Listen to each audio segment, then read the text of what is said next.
Hey guys, welcome to the channel and welcome back to another video and welcome to a live. We are live. It's Saturday morning and we're going to have a conversation today, guys, about the 11 things that most people get wrong about their own money.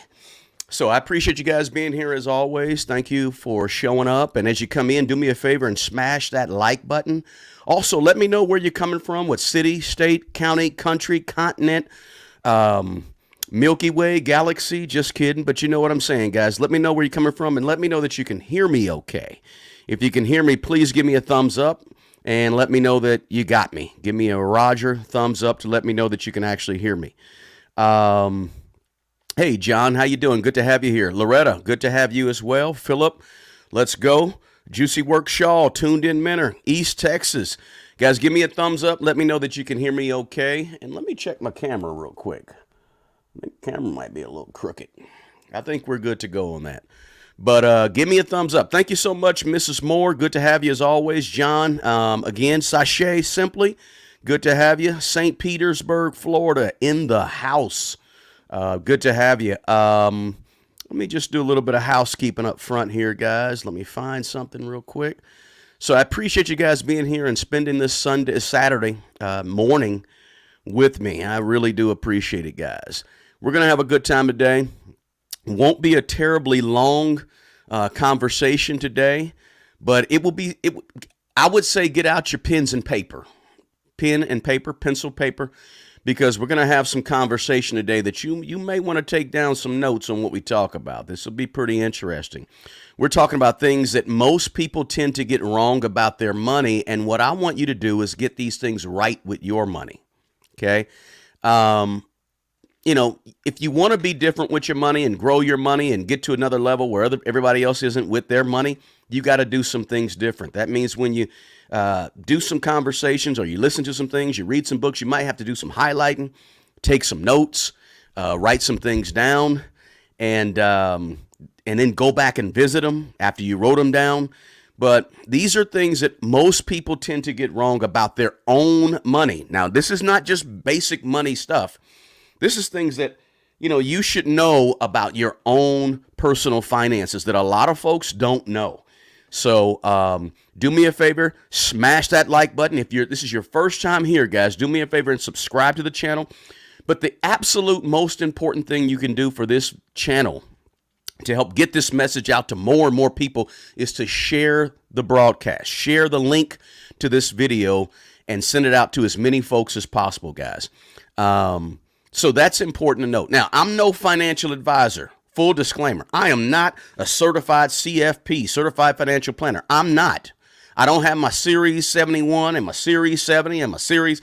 I am just a guy, a regular guy who went from nothing to something. And so on this channel, I tell you things that help me go from nothing to something. And when I say nothing, I mean really, really nothing.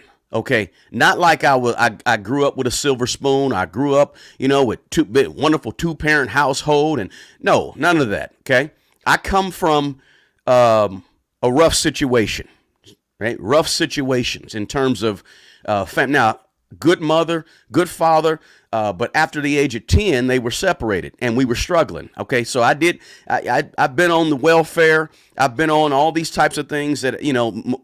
But I have that story that I don't really share a whole lot of on this channel. But the point is that I've been where some of you probably never been in terms of money. But by the time I was 30 years old, I had a negative $30,000 net worth to my name. I was just living the way I was brought up, right? In terms of the way I thought about money and what I did with money and how I handled money. I had never owned a piece of real estate. I had lived in apartment after apartment after apartment, moved around. I had like 20 addresses by the time I was 30.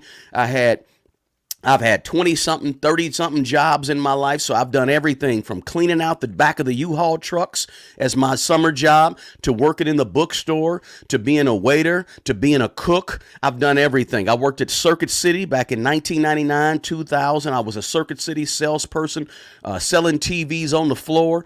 I mean, it's full commission. I've sold shoes at Dillard's.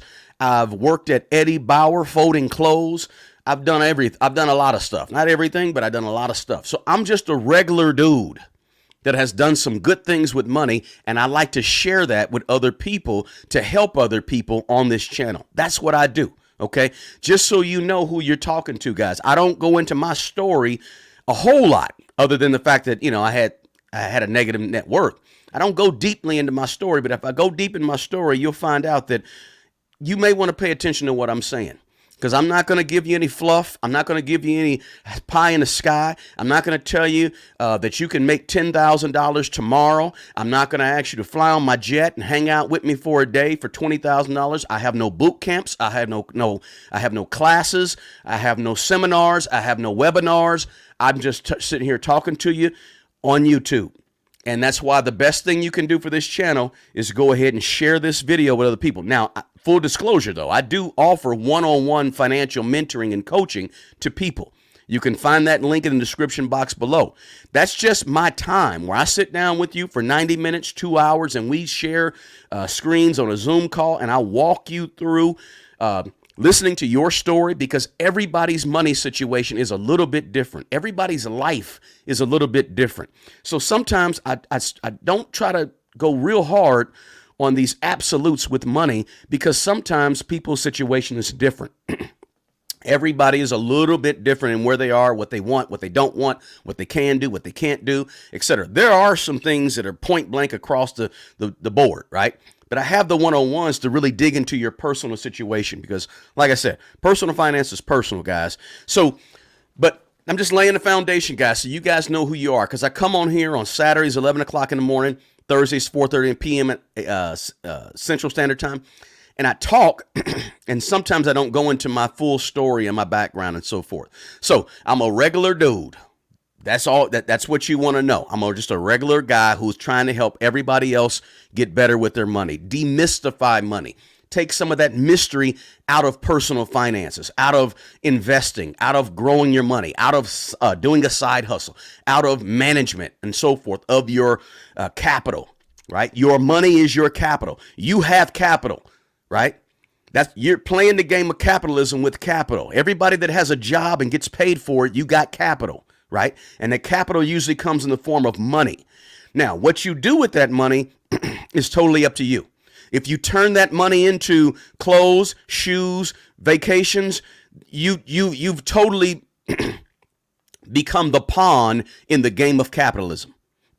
If you turn that money that you get, your capital, into that stuff that's going down in value, you become the pawn instead of the player. Here's how you become the player. You take the capital called cash. You flip the script on that capital and you turn it into something going up in value. That's called investing. Whether it's real estate, whether it's, I don't care what it is, silver, real estate, whatever you do, you want to flip it. I'm not a big silver guy. Let me just point that out. But you want to take that money and flip it into something going up in value. That's the money game. That's capital game. That's the capital game. And that's what you want to be playing, okay? You want to be playing that game. How do you play that game? That's what I come on this channel and try to help you understand how to play the game. And so you can win the game and stop losing the game. Stop living paycheck to paycheck to paycheck, not knowing what you're going to do, confused, upset, sad, mad, all this good stuff. No, you don't want to do that. What you want to do is play the game correctly. And when you start playing the game of money correctly, money works for you, not against you. Money works in your favor. Money is amoral. It's not good. It's not bad. It's whatever you decide to do with it and turn it into. And on this channel, we don't play the blame game. I don't play the game of it's your fault, it's his fault, it's that fault, it's the Congress, it's the president. I don't play that game. Now, don't get me wrong, those things matter. Yes, racism matters. Sexism matters. Ageism matters. Those things matter tremendously and deeply to me. But when it comes to money, money is green, and oftentimes you make the decision with money.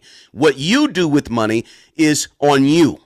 And I love what's really a bad word in this society nowadays. I love personal responsibility, because that's my power. If you give me the power to fix my situation, guess what? I got my power. But if I give my power to fix my money situation over to the president, I have no power. I'm weak. I'm useless. I'm powerless. This channel is all about empowering you to win with your money. And it's about personal responsibility. So our goal on this time we have with you today, this morning, excuse me, is about giving you things that most people get wrong about their money. What people get wrong about their own money that they have, right? Checking in the house, guys. I appreciate you being here. Holland is in the house. Renee, good to have you. Nevada or Nevada? I don't know which one. St. Louis, Arvon, good to have you. Baltimore, B More, right? Park Heights, Baltimore. All right, Benjamin Bradley's here from Jackson, Mississippi, the capital of Mississippi. I always say I got family from Mississippi, right? Mother and father, both born in Mississippi. Hampton Roads, Virginia, beautiful part of the country. Pennsylvania, PA is in the house. Loretta, good to have you. West Palm Beach, Florida's checking in. Boynton Beach, my favorite word to say, Boynton. I hope I'm saying it right. Hello from Indiana. Good to have you. All right. Good to have you checking in from all over the place, guys. We get folks here from all over the world, not just America. You heard Highlands. Sometimes we get the Philippines, Nigeria, South Africa, Germany, the UK, right? South America. We get them from all over, guys. So I'm glad to have you here. Let's jump into it. Oh, let me say this. In the description box, you'll see a description to my one-on-ones, but you also see a free 24 Laws of Money book, right? It's a free ebook from me to you. It's my gift to you. You can have it. 24 laws that helped me build up my wealth over the last 20 years or so. But also don't forget to smash the like button for me. Please share the video with as many people as you can, because we're just gonna be raw here.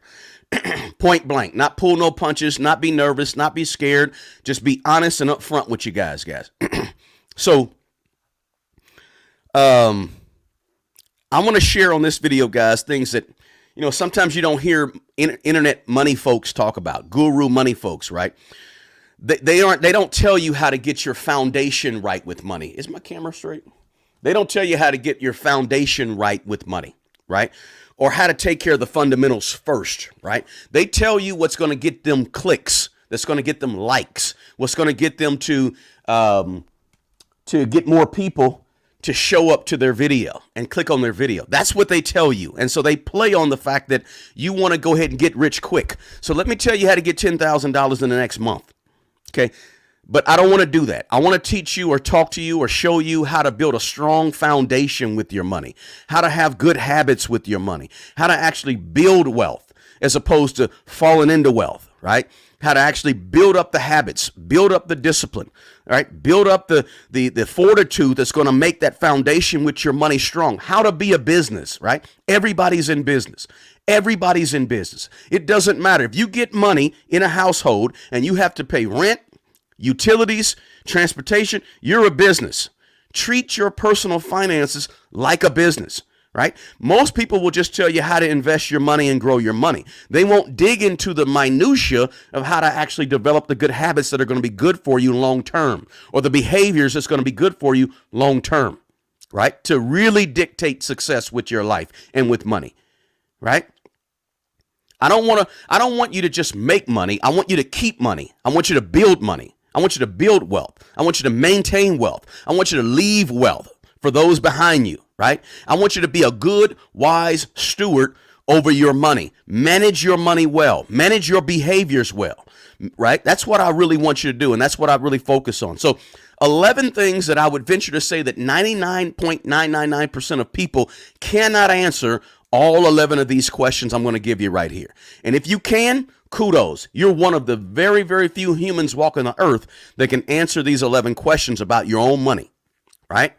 But, you know, if you want to get better with money, you got to think deeply with money. You can't just think like everybody else on the surface. You got to go deeper. You got to dig deeper. You got to be able to answer questions that other people can't. I'm going to show you what they are, right? This is what it takes. This is how you win with money, thinking about it.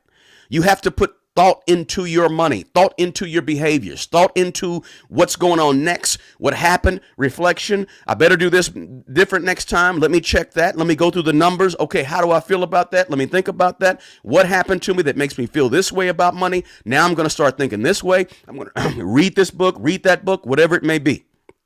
You have to take time out of your busy life to ask yourself these 11 questions, and then take more time out of your life to think about these questions, and then take even more time out of your life to actually answer these questions for yourself about your money.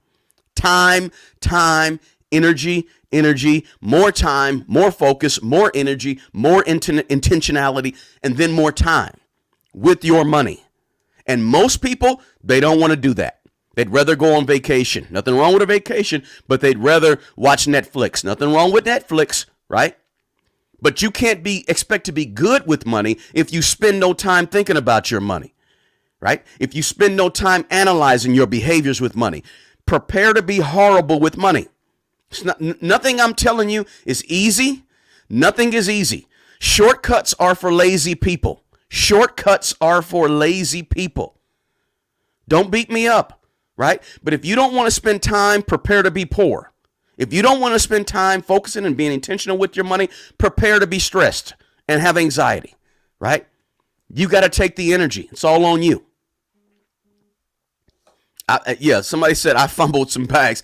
I fumbled many bags with money. Right? But guess what? I learned from my mistakes. I have a long track record of doing the right things with money, being consistently doing the right things with money. And guess what? It's paid off over time. It's paid off over time. So that's where I'm coming from, guys. Let's jump into these 11 things, guys. I'm glad you're here. Welcome. Please, again, share the video, smash the like button, and let's get going, guys. The first thing that you need to answer about your money, the first thing that most people get wrong about their money is this. I'm going to ask this one question. I want you to answer it for yourself. What are my personal financial goals? If you don't have them, get some. If you don't know what they are, get a few goals with money. Don't get 20 goals. Please don't get 20 financial goals. Do not do that, right? No, right?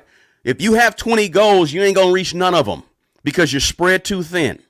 When it comes to your personal financial goals, get about 3 or 4 goals, right? Maybe 5 at the most, but 3 or 4 goals, hopefully 3, right? That's all you need, right? You don't have to have a whole bunch of goals. When you got to have a whole bunch of goals, you ain't going to reach them. It's too much. Keep it simple. Money needs to be simple in order to be effective for most of us, right? Now, there's the occasional person who loves, they love personal finances. They love looking at ticker symbols all day and all. That's cool if that's you. But most of us aren't like that, right? So the question is, do you even have goals when it comes to your money? Goals that are specific and measurable with time, amounts, and how long, amounts and when, right? Now, this is really important. Most people kind of gloss over the whole thing about having goals, right? When I was a teacher, I was a school teacher back in the 1990s, by the way. When I was a school teacher, guys, long time ago, I used to spend lots and lots of time on goals, right? Having young people understand the importance of setting goals, because if you aiming all over the place at nothing, you're going to hit nothing, right? You need to be specific with what you want to do. When you get specific, it helps make your decisions about what you're going to do. It guides your behavior when you have goals with money. It guides your money behavior. If you want to save up $10,000 by December 31st, then guess what happens if you want to save up $10,000 by December 31st? What happens is this. The everyday decision making you're going to do with money should be guided by that one goal. If it doesn't line up with that goal, or it gets in the way of that goal, you don't do it. Now, that's a goal with anything, whether it's a spiritual goal, a health goal, no matter what it is. If what you're doing or going to behave in that day doesn't line up, don't do it. This is why you need financial goals. Do you have goals? Most people listening to this right now have no goals. They have an aim, they have a thought, they have a possibility, a potential. They think they want something, but thinking you want something and having a written goal is two different things. Okay, where do you want to be at this time 6 months from now with your money? Is there a specific thing that you want to do with your money in 9 months, in 10 months, in 2 years? What is that? What is your specific goal? Not vague, right? Not I want to save up more money. That ain't a goal. That's just a dream.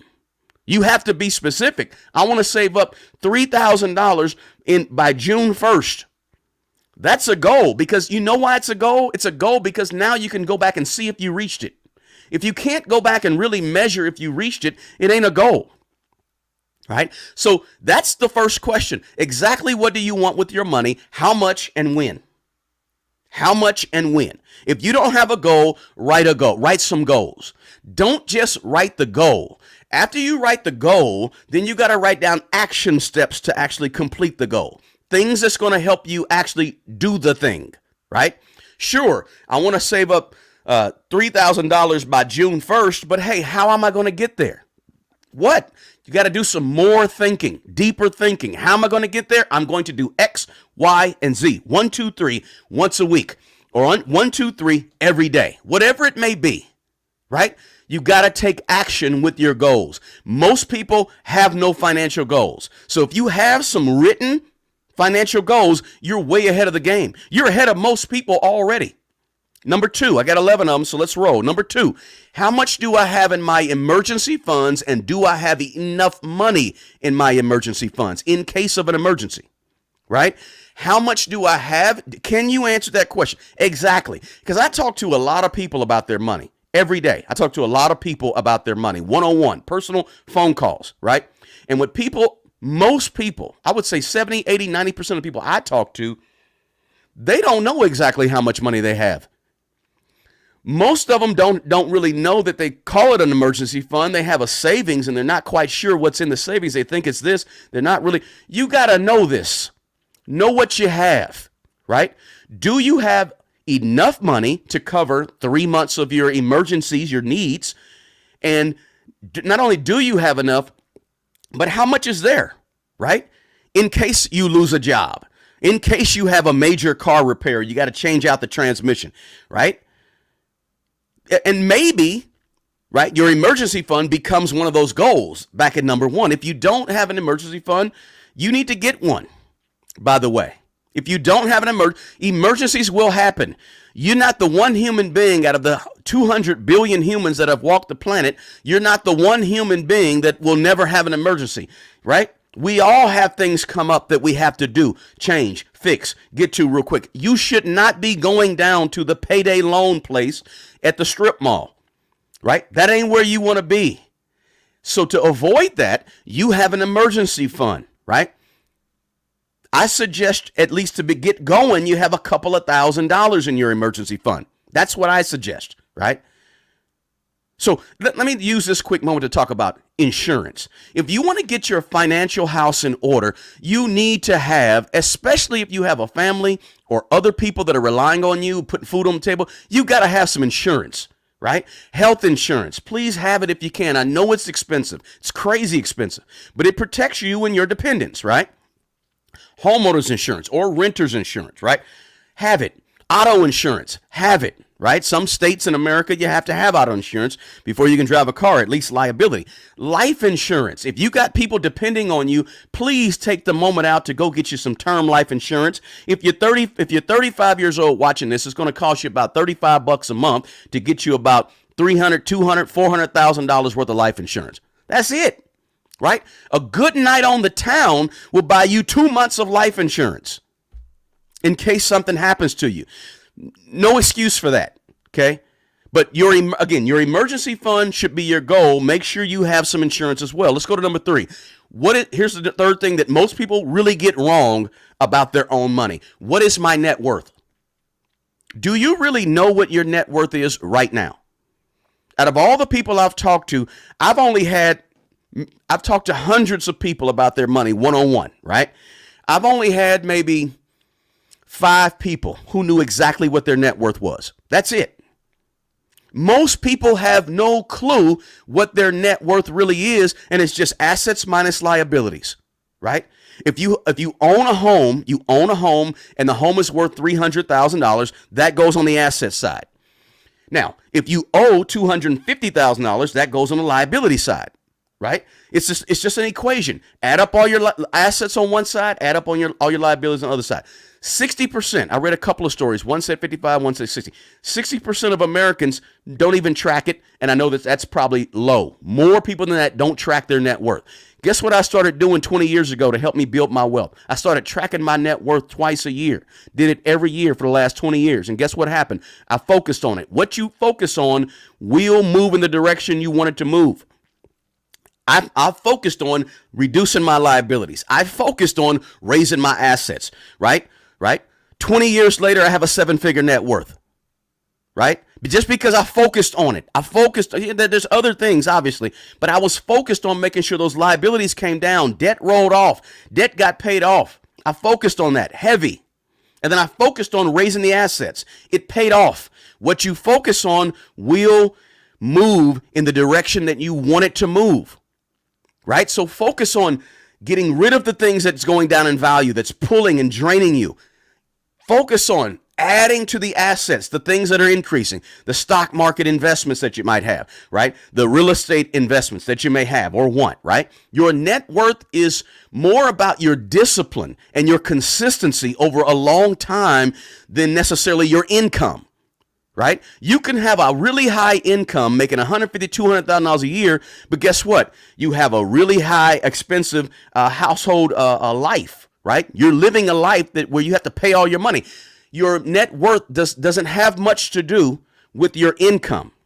Income is important. I don't want to say that income is not important, right? Because it helps you build that net worth, right? But you don't have to have a super high net worth super high income to build a high net worth, right? What are you doing to increase your assets? Are you adding to your assets? What are you doing to reduce your liabilities, right? This could be a goal, right? Could be a goal to raise assets by so-and-so amount. Sometimes with your assets, it raises by the appreciation amount that you really don't have much to do with this as long as you hold on to and have the asset, right? But you can always do something about your liability side of the equation because you can reduce your debt and pay off debt. The fourth thing that most people get wrong about their money is, speaking of debt, how much debt do I have? And can I pay off my debt? Exactly how much debt do you have? That's the question that you ought to be able to answer about your own money. Is it $34,443, or is it $172,000 and $189? What is it? Is it just I have a debt of zero? Right? Know it, and know how you plan to pay it off or pay it down. And you can listen to the Robert Kiyosaki's all you want that say, well, I have $1 billion worth of debt. I think he said in an interview a few weeks ago, I have $1 billion worth of debt, right? If that's the game you want to play, cool. For the average ordinary people who doesn't make $2 million a year like he may make, for the average person, and I think I'm speaking to the average people, we cannot, I don't want all that debt, right? I don't want to have because debt feels stressful to me. Debt feels like anxiety to me. I don't want the debt. Just because America tells me I have to, this is how you build wealth. I don't want the debt. Listen, you'll notice on this channel, I don't go into the whole stuff really about a lot of credit cards or credit repair or what to do with your credit score, because I haven't borrowed money in about 12 years. Right? I haven't borrowed money. The real estate I have, I bought more than 12 years ago. I bought real estate with debt, and I'm okay with that. If you buy a piece of an asset that's going up in value, cool. There's nothing wrong with that. If it's going up in value and you use debt to buy a piece of real estate, I'm good with that. But if you're using debt, for any old reason, I'm not cool with that for things that are going down in value. So I haven't borrowed money in years. I haven't used a credit card in years, right? But the point is, you don't need it. If you really don't need it. Now, don't get me wrong. If you want to, I'm not even against credit card usage. If you want to use a credit card and that's how you manage your money and you're good with it, you pay it off, you avoid the high interest debt, that's cool. If that's what you want to do. Again, personal finance is personal. For me, I don't want to be that guy that has $1 billion in debt and living in a mansion. Yeah, I don't need that, right? I don't believe in it. I avoid accumulating debt on things that's going down in value. So that's just me, right? But if you want to go ahead and get out of debt and reduce that liability side of the equation, and you think like I'm thinking about debt, list all your debts, smallest to largest.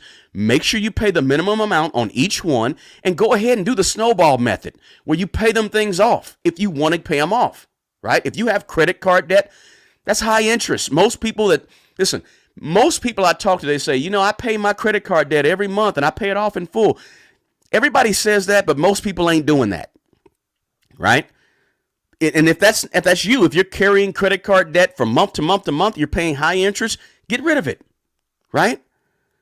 That's my suggestion, right? But use the debt snowball or some method to pay down that liability side, because we're trying to increase your net worth, right? So the next thing, number 5, by the way, guys, smash the like button. Share this video. This link is the most important thing you can do for this channel. Please share the link, smash the like, and subscribe. I'm welcoming you to subscribe to this channel if you're not a subscriber. And also in the description box, guys, I got Mint Mobile down there. I always talk about them. They're kind of my partner. I don't endorse a lot of folks. I don't partner with a lot of brands, although I get a lot of brands that send me emails every day to partner with them. I don't do it. I try to use what I'm going to tell you guys about. I use Mint Mobile, and I enjoy it. Had no issues with them. Very excellent customer service. They don't have stores and they don't have salespeople, right? But what they do is you do everything online, and it's much more affordable for most people. And that's what the channel's all about, right? Trying to help you guys save money. And Mint Mobile is a way to do it. There's a link to that down in the description box below. I'm an affiliate for Mint Mobile. Full disclosure. If you purchase it using that link, I get a small commission. No extra charge to you. Point blank. Just want to be very transparent with that. All right. Now, by the way, your debt, let's go back to the video. Your debt is, you can have a goal to pay off debt. That's why I led with number 1 in terms of making goals, because you can have a goal to have your emergency fund. You can make a goal to get out of debt, right? Number 5 is this. Most people don't know this. Most people don't know exactly what my cushion is, what their cushion is every single month. The range of cushion. What is a cushion, right? Your cushion is your budget surplus. Remember, you're a business. You have an income statement coming into your house every month. Your income statement is your budget. It's your income and your expenses, just like a business. You are a business. Your 4 walls is a business. Forget about, I don't like business. I don't want to be a businessman. You are already a business person. If you generate income and you bring it into a household and you got to pay expenses, you are a business.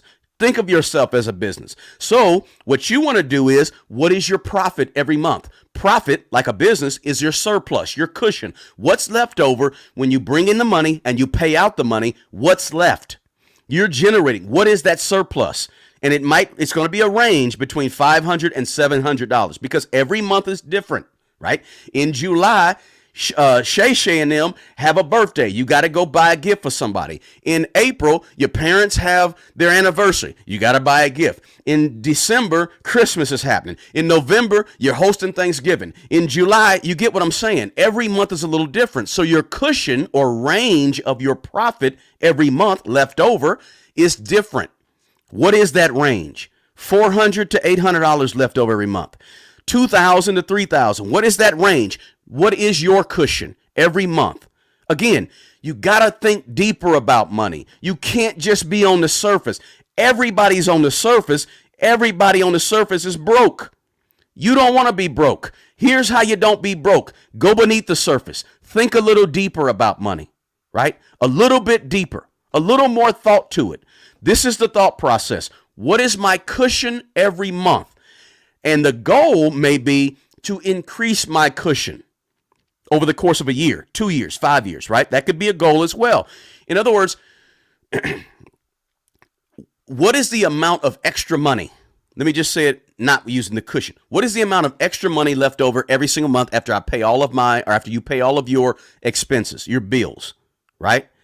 If it's been a while since you've poured over your bank statements and your credit card statements, your whatever you do, it's probably something you want to look at. We're in the beginning of the year right now. Let's make 2024, this year, boom, jump off with my money. Let's make it jump off, right? Let's make it get better, get more wiser, get more a stronger foundation, right? And the key to this, the key to increasing your cushion, by the way, the difference between your income and expenses, the key is living well below your means. And every time you make money, you don't have to spend more money. Every time you make more money, your expenses don't have to increase, right? If you just do that one principle over the course of 5 years, every time you make more, don't spend more. If you do that, I guarantee you your cushion will go from $200 every month that you have left over to $1,000 every month because you're going to make more money. Yes, I know there's inflation. Things will go up in price, but you're going to make more money if you do that, right? So what is your cushion? That's the thing that most people don't really know about their money, right? The only way to know what your cushion is you have to write down a budget. Not in your head, right? Not something you're thinking about. Write it down. Please. Studies show that if you write things down, they hit different dendrites in your brain and synapses start connecting like they don't connect otherwise. So write it down so you know, so you see it.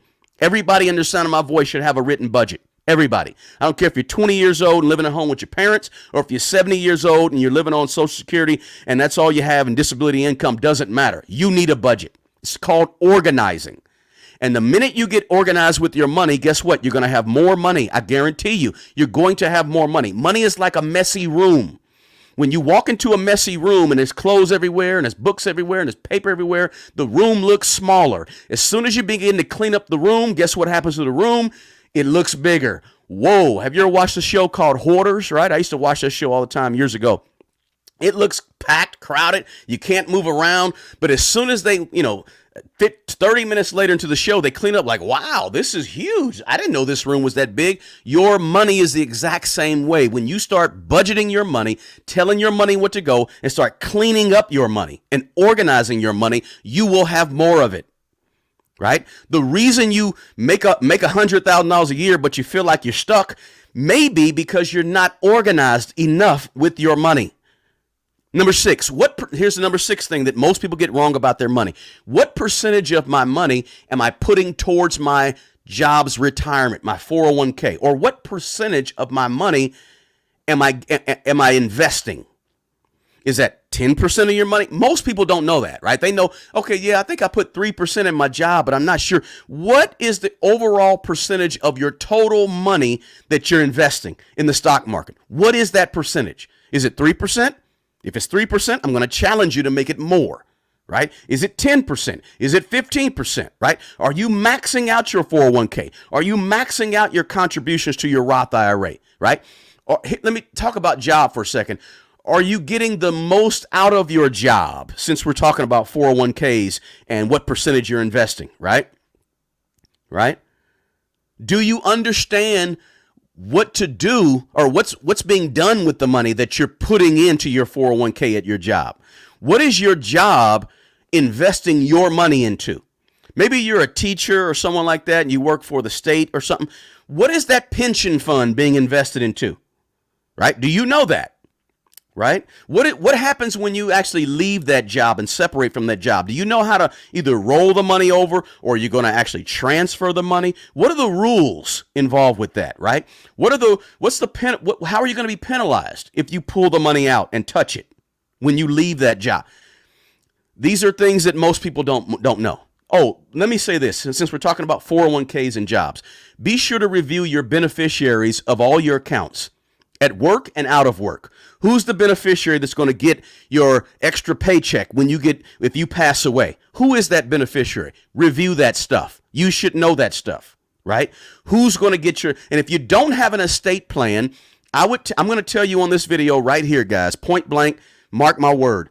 If you don't have an estate plan and you have some assets, 50,000, 100,000, 200,000 of assets or of net worth, you need to make sure you have an estate plan. It's the best $2,000, $1,500, $1,000 you will spend making sure your money doesn't go to probate and the state tells your money what to do. You want to tell your money what to do if you pass on. So who are your beneficiaries? Do you have an estate plan? Do you know what the percentage of your money is that you're putting towards your job's 401k? What they're doing with that money? I'm all in number 6 right here, but you get what I'm saying, right? I get on tangent, so bear with me, guys. Let me go back to the chat real quick. California's in the house. Long Beach is in the house. Charlotte, North Carolina's in the house. Bynum, Alabama's in the house. We got a lot of you guys. John, appreciate it. Thanks, man. Charlotte is in the house. I appreciate you guys. Yep. And I'm moving, guys, and I'm way behind on these chats. But today is not really a chat look. Super chat. Thank you so much. I appreciate it. Fire Mike. 153759. I appreciate it. Thank you so much for the super sticker, guy. I appreciate it more than you know. Okay, let me move on. Oh, I was talking about jobs. Let me just say this too while we're at it, guys. If you don't have a job, you got to get a job. Okay, listen, you got to get some steady income. I'm still in number 6, guys, so bear with me. I'm just going on a tangent because I talked to several people in the last couple of weeks who didn't have a job. You need to get some steady income, right? It's not much else we can do at this point besides give you a rah-rah, shush-kumbah morale push if you don't even have steady income. You got to get a job. A side hustle is not a permanent job. Listen, this is not a channel where I bash jobs. I don't do that on this channel, right? This is not a channel where I'm going to tell you to quit your job tomorrow because you don't want the man's knee on your neck. I don't do that. Nothing is wrong with it. There's nothing wrong with a job. Okay. If you do it right, if you do a job right, you can use that job instead of letting the job just use you. The reason you feel like the job is using you is because you're not taking advantage and knowing and understanding how you can be using that job to get ahead with your personal finances, right? You can build a small fortune with a job. I guarantee you, I know it's a fact because I've done it, right? I'm not telling you something I don't know. You can build a small fortune with a job if you just know how to use that job appropriately and understand that your behavior with your money matters. You can't use the job if you don't know how to live below your means. But if you live below your means, you can start using the job to help you build wealth, right? The people who tell you, leave your job, you don't want to be on no job working for some... I'm telling you now, be very leery of listening to people that tell you to do that. I'm not telling you to leave your job, and I'm not telling you to keep your job, but I'm telling you that you need steady income. And for 99.9% of us, a job offers steady income along with some benefits, right? If you don't like that, don't want that, and you think that jobs are horrible and they're no good, and never want to work a job, this may not be the channel for you. Excuse me, because I'm not going to tell you to leave steady income that can help you put food on the table and feed your children. I'm not going to tell you to leave something that if you did it right, you can be using that money to build up your own wealth. I'm not going to tell you to leave somewhere that offers you the opportunity to have a little bit of health care in case you get sick, or may offer the opportunity to help you pay for life insurance to help your children. I'm not going to tell you to leave something like that. If you don't like the job, I don't want you to be miserable on the job. If you don't like it, maybe you want to find another one. If you don't like working for anybody else, that's cool too. Everybody's personal finance is personal. Go out and start the business. I'm all for that too.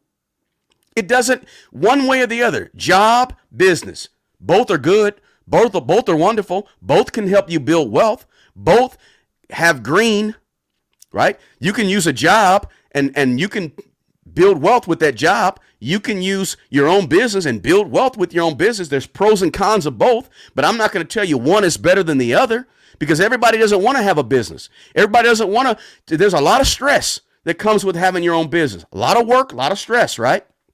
Everybody doesn't want that. And guess what? Everybody don't need that. Right? The people who tell you that, I don't like to listen to that. I kind of chew the meat and spit out the fat. I'm sorry if I'm busting your bubble or telling you something that you haven't heard, but ain't nothing wrong with a job, folks. And ain't nothing wrong with starting your own business, folks. Same thing, right? I know people who personally are worth $1 million and they did it all from a job they love to do.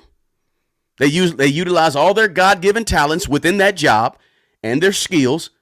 So I'm not a job basher, right? But I'm telling you, don't just get used by the job. You need to start using the job to help you build some wealth. And if you ain't using the job to help you build some wealth, it ain't the job. It could be you. What are you doing that you could change and do something? You can't change the job. The job is what it is. The only thing I want you to focus on this channel is the things that you control. And everything I tell you about money or talk about money is things that you can control. If it's out of your control, it's nothing you can do about it, right? I have a job, right? I have a 7-figure net worth and I have a job. So why would I bash jobs, right? I like my job. I like the people I work with at my job, right? Now, so just something to think about. I won't dig too much into that. Number 7 is this. What specific appreciating items am I investing in right now that's going up in value? That's the 7th thing that most people get wrong about their money. What specific appreciating items am I investing in right now that's going up in value? What do I own on the left side of the net worth equation? My assets. What are my assets? Your stock holdings, ETFs, index funds, right? Whatever you may have, mutual funds, bonds, municipal bonds, whatever you have. You right? Do you even know where do you even know what that stuff is specifically invested in? Right? What are the appreciating items I have? I don't want to go dig too deep into that, but the other thing about your appreciating items is I'll hold that one. I'll wait on that one. No, so since we're talking about the asset side of the equation, the other question I want to ask you is, have you increased your investment percentage recently? Some people just got a raise, right? Because we just went over to a new year. Are you taking that money and now that extra money and now investing that extra money that you had? Are you taking that extra money you're getting on your paycheck and now saying, I'm going to make sure I build up my emergency fund a little bit stronger, right? But my point about this number 7 is this, guys. You got to know what's on the left side of the equation in terms of your appreciating assets, okay?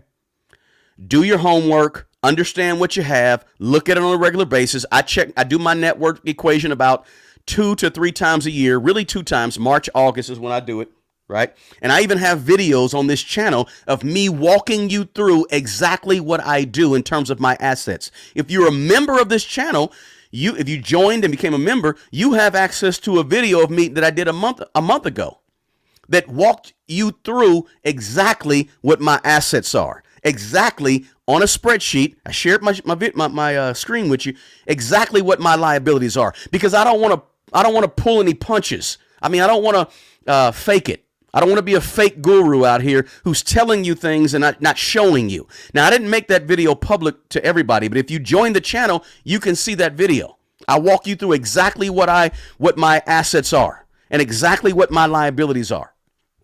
Right? It's changed a little bit now, right? Market's doing a little better than it was a few months ago. But the point is that, it's out there. And I'm telling you, you have to know what your assets are in your own personal life. Number 8 is this.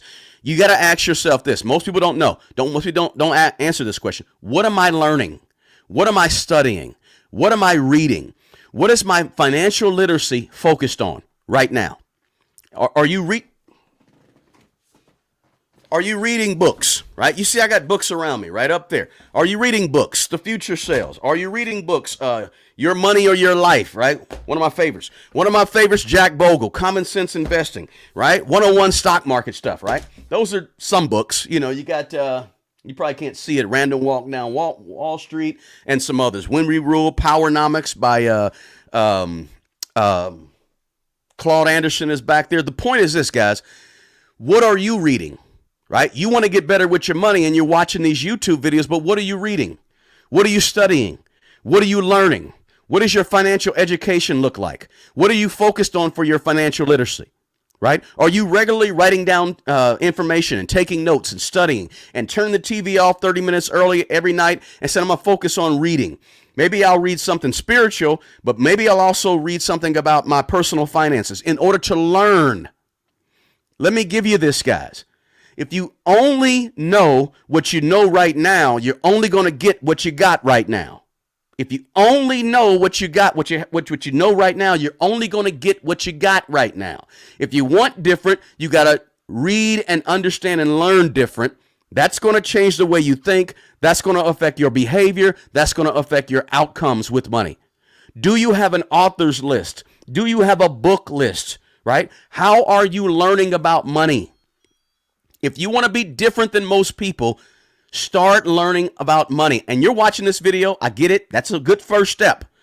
But specifically, are you zoning in on bonds? Are you zoning in on ETFs? Are you zoning in on dividend producing ETFs? Are you zoning in, excuse me, have you read all of the information on Fidelity that you signed up to 6 months ago to start investing? Have you read all the information that they have available to you about investments on the Fidelity website, right? Do you have a group of books in your cart at Amazon that you plan to purchase and that you read? I suggest you read a book or two a month, or at least, right? What type of self-development are you doing, and are you taking it serious, right? Are you investing in yourself? Self-learning is the key. You can only get so much from YouTube videos, right? Then you gotta go a little bit deeper, but you gotta work on your own financial literacy. Again, this could be a goal, right? One of your goals could be, I'm going to read one book every 2 weeks for the entire year, right? That's going to give me 26 new books in my library that I'm going to have about personal finances to help me shape my personal finance philosophy, right? So number 9, I got 11 of these. Number 9 is this. The ninth thing that most people get wrong about their money is this. Do I have all of my sinking funds for reoccurring large expenses in my life? Do I have sinking funds for all of the reoccurring large things that I know is taking place in my life? Do I have that set up and on my budget and ready to go? Christmas comes around same time every year. Taxes are due same time every year. Tax preparation, because you might have to pay a good CPA, right, to actually prepare your taxes. Car maintenance, it's going to come around. I don't know when, but it's going to come around. Homeowner association fees, right? Or major purchases. Car, appliances, furniture, whatever it may be. Do you have sinking funds to cover those things? Double check your budget and make sure you're allocating all of the proper amount of money to those sinking funds. If Christmas is $500 and HOA fees is $100 and tax preparation fees is $500, right? And you know you want to get a new $1,000 stove, add it all up in January, February, add it all up and begin to make sure you allot enough money to cover those things so that when the time comes, you're not shocked. You're not surprised. You want to make sure you're ready and prepared. So make sure you're allocating enough money for all of your sinking funds. Do you do that? Most people, they get that wrong about their money. And one thing they do is they get wrong, not just do they have the sinking funds, but do they have the right amounts? Because you can say, yeah, I got $1,000 I'm putting aside, but are you putting aside $95 a month, $90 a month to cover that, right? Something to think about, right? And by the way, do you have it all written out? Do you have all of this as part of your financial goals? Do you have a spreadsheet and have all this stuff figured out in terms of your sinking funds on paper, right? And is it agreed upon with you and your spouse, right? You and your spouse. That's a whole nother topic that I might go into at some point. You and your spouse, the importance of putting everything in one pot. I believe in putting everything in one pot. Call me weird, call me strange. Everybody doesn't do it. And if you don't do it, I'm not mad at you. Everybody's situation is different. I understand. I'm not going to bash you for not doing it the way I do it. But the way I do it may be different than the way you do it, and that's cool. I don't want to be a person that doesn't understand everybody's different. Now, number 10. The 10th thing most people get wrong about money is this. What is my strategy for increasing my income? Everybody has an aim, a vision, a thought process that they want to make more money. But what is your strategy for making more money? What is your strategy for increasing your income? What is your plan to earn more money, right? Notice, everything else I talked about here is the foundation, right? The budget and all that good stuff. That's foundation. This is kind of the top of the pyramid, so to speak. You want to earn more money. I want you to earn more money. I want you to make more money, right? But you got to realize you got to have a strategy for that too. Yes, we're thinking deeper about our money than most people, right? How do you plan to increase your money? What is your side hustle?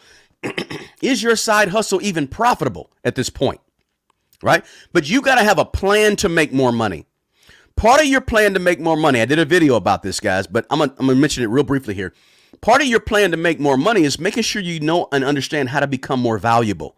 how to be a more valuable person, how to be a more valuable person to your loved ones, how to be more valuable person to your job, on your job, how to be more valuable person with your skills, how to be a more valuable person with the things that you offer to help other people solve their problems, right? How are you doing that? If you do that and make yourself more valuable, that's a way you can make more money, is become a more valuable human being on this planet by what you do for and help other people do and solve, right? Number 11 thing is this. Here's the 11th thing that most people get wrong. Are you employing the 3% rule? Now, let me tell you what the 3% rule is. 3% rule is just saying, hey, I want you to have some fun with your money. Yes, we're focused on paying this bill off, paying that bill off, lowering our liabilities, increasing our assets, budgeting, right? Focusing. But I also want you to focus on having a little bit of fun with your money. 3% of all the money you come into your home, you want to try to put it aside for you, for some inexpensive self-care. Self-care don't have to cost you thousands of dollars, right? Don't have to cost you $500 a month. Self-care can be very, very inexpensive, right? Setting aside about 3% of your money to take care of yourself. This is 3% of your take-home money to do. If you take home $1,000, 3% of $1,000 is what? $30. Take home $1,000, spend $30 on you. Take home $10,000, you ought to be able to squeeze out $300 to do something you enjoy, right? Something you love to do. I want you to understand that money, you want to be focused with your money, but you also want to make sure you enjoy some of your money too. So I also tell people to try to have a little bit of fun, and it don't have to cost you an arm and a leg to have fun. Most times I find the funnest things are free and they're outside, typically. Free and outside, right? Most things. That's just my opinion. But what are you doing to enjoy some of your money? I say at least 3%. You can make it 2%. You can make it 4%. Totally up to you. But I want you to have a little bit of fun. Those are the 11 things that most people get wrong about their own money, their own personal finances. Man, I appreciate the $10 super chat. Fire Mike, I appreciate you, man.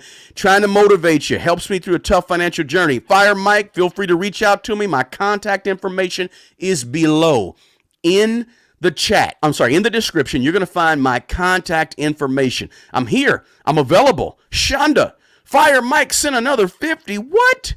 Gotta go soon. Fire Mike, you are the man. Helps, and I look forward to your motivated speeches in the coming years. Thank you so much, Mike. I appreciate it. Thank you so much for the super chat. You are the man. I appreciate you so much. More than you know, guys. Thank you so much for that shout out and that super duper chat. Man, that was a big chat. I appreciate it more than you know, man. So what I want to do in this video, guys, is try to motivate you, empower you, make you understand and feel that you can do it, right? You can get better with your money if you just start to employ a little bit of deeper thought about your money. Don't be on the surface like everybody else. Go beneath the surface, right? See what's underneath that you can do to actually get better with your money. And that's what this channel is all about, giving you back your power. Right? To say, this is what I can do. Now, I like to do these lives twice a week, right? But also check out some of those videos I have out there that I put out throughout the week. Please feel free to send those out. The more you share these videos, the better. With your network, your family, your friends, your kids, whoever you may know, grandkids, grandparents, parents, share the videos with other people, guys. In the description box, there's free stuff. In the description box. Take advantage of it. If you want to do a one-on-one with me, I'm more than happy to do it. Matter of fact, I'm about to hit a one-on-one right now. That's why I'm going to cut the video a little bit short here today, guys, so I can go take care of that and help somebody else out. Whoa, another super chat. Fire Mike is on fire. I appreciate you. I appreciate you, man, more than you know. Thank you so much for that $10 super chat. Again, you're killing the game right here. I appreciate you, man. Thanks so much, and reach out to me, Fire Mike. I don't mind helping you through whatever you're going through, personal finances, as you said in the chat here. So let's see. Anybody else? I want to run through these real quick. Let's see. Yes, merch is coming. Merch is coming. I guarantee you. Smart money, bro. cuts for the women, like somebody said one time. I thought that was an excellent deal. Somebody said, question, how do you do your sinking funds? Where do you put it and how do you get it? I put my sinking funds in a separate savings account, me personally. I put it in a separate savings account for things that I know are reoccurring. And I might do several different savings accounts if I have to. But that's kind of how I do my sinking funds. And I just do it every single time I get paid. I put that $75, $200, $300 towards wherever it needs to go. And I have different sinking funds set up for different things, right? Joe Wash with the $19.99 super chat. Thanks for the support. I enjoy your videos. Joe, I appreciate you. Thank you so much for the super chat. You are the man. Wait, now we got two men in the house, right? Joe as well. I appreciate you, Joe. Thanks so much, man. Again, I'm just trying to motivate you guys and help you guys and get through this tough thing. Money can be a hard thing, man, but I'm trying to simplify it. Make it simple for you guys so it's not so difficult and you don't get so stressed and so much anxiety over it, right? So with that said, guys, again, I appreciate the super chats. I'm going to head to my appointment, guys, so I really appreciate you more than you know. Do me a favor, guys. Somebody said do a video about financial books. Yes, I'll do that. I can do that coming up. Thanks for that suggestion. Thank you for being here, guys. I appreciate you. As I always say, hey, the best person who's going to take care of that old you is this young you today, right now. Right? Appreciate you being here, guys. I'll see you on the next live, but also check out the videos on this channel. Don't forget to smash the like button, share this video, and also check out the free stuff in the description box. Until the next video, peace.